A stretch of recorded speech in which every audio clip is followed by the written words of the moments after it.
नमस्कार दोस्तों।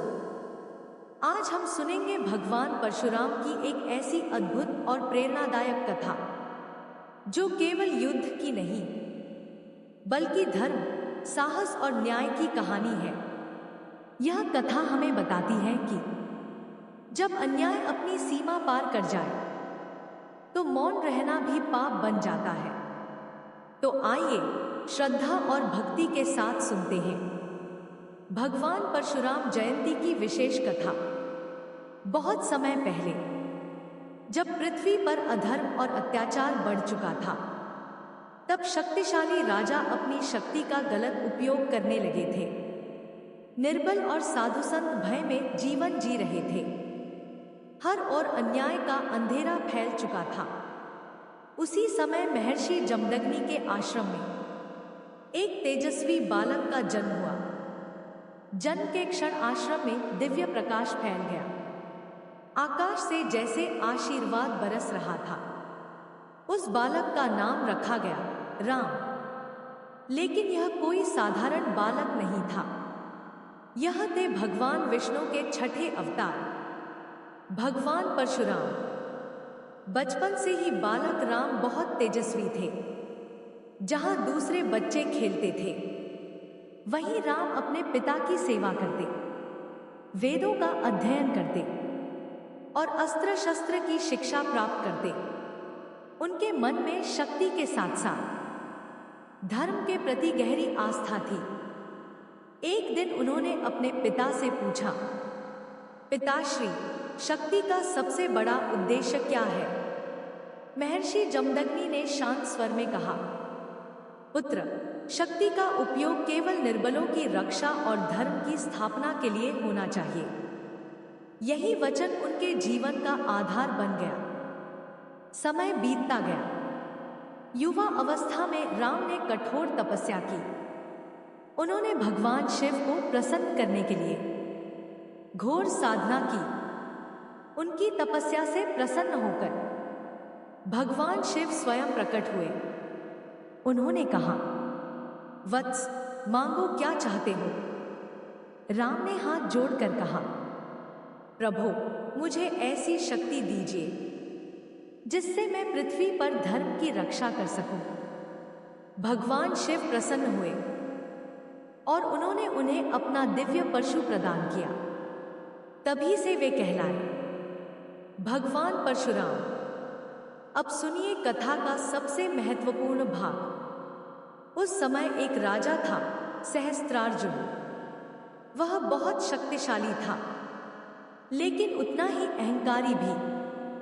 एक दिन वह महर्षि जमदग्नि के आश्रम पहुंचा। आश्रम में साधारण जीवन था, लेकिन वहां कामधेनु गाय की कृपा से सभी अतिथियों के लिए भोजन की व्यवस्था हो जाती थी। राजा ने यह चमत्कार देखा और उसके मन में लोभ जाग उठा। उसने कहा, ऋषिवर, यह गाय अब मेरी होगी। महर्षि ने शांत स्वर में कहा, राजन, यह गाय धर्म कार्य के लिए है। इसे बलपूर्वक ले जाना उचित नहीं। लेकिन राजा ने उनकी एक न सुनी और कामधेनु को बलपूर्वक ले गया।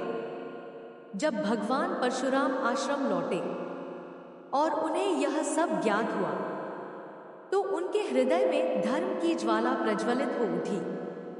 उन्होंने अपने पिता से पूछा, पिताश्री, क्या अन्याय को सहना भी अधर्म है? महर्षि ने उत्तर दिया, हाँ पुत्र, जब अत्याचार सीमा पार कर जाए तब मौन रहना भी पाप है। यही सुनकर भगवान परशुराम ने धर्म की रक्षा का संकल्प लिया। वे सहस्त्रार्जुन के महल पहुंचे। राजा ने उनका उपहास करते हुए कहा, एक ऋषिपुत्र मेरा सामना करेगा? भगवान परशुराम ने दृढ़ स्वर में कहा, मैं युद्ध के लिए नहीं, धर्म की रक्षा के लिए आया हूं। इसके बाद भयंकर युद्ध आरंभ हुआ। धरती कांप उठी, आकाश गूंज उठा। देवता भी यह युद्ध देखने लगे। अंततः भगवान परशुराम ने अपने दिव्य परशु से सहस्त्रार्जुन के अभिमान का अंत कर दिया। कामधेनु को वापस आश्रम ले आए। लेकिन कथा यहीं समाप्त नहीं होती। कुछ समय बाद राजा के पुत्रों ने प्रतिशोध में महर्षि जमदग्नि पर आक्रमण कर दिया। जब भगवान परशुराम लौटे तो उन्होंने अपने पिता को घायल अवस्था में देखा। माता रेणुका विलाप कर रही थी। उस क्षण भगवान परशुराम की आंखों में आंसू थे। उन्होंने आकाश की ओर देखकर कहा, प्रभु, मेरा क्रोध स्वार्थ के लिए नहीं, सत्य और धर्म के लिए हो। इसके बाद उन्होंने पृथ्वी को अधर्म और अत्याचार से मुक्त करने का संकल्प लिया।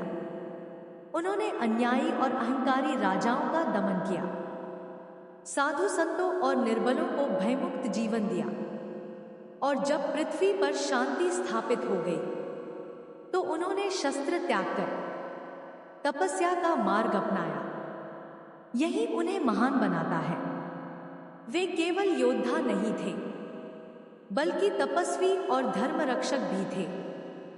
एंडिंग मैसेज, धीमा भावपूर्ण संगीत। इस कथा से हमें सीख मिलती है कि शक्ति का उपयोग सदैव सत्य और धर्म के लिए होना चाहिए। अन्याय को सहना भी अधर्म है और क्रोध तभी पवित्र है जब वह स्वार्थ नहीं बल्कि सत्य के लिए हो। अगर आपको भगवान परशुराम जयंती की यह विशेष कथा पसंद आई हो तो वीडियो को लाइक करें, शेयर करें और चैनल को जरूर सब्सक्राइब करें। जय श्री परशुराम।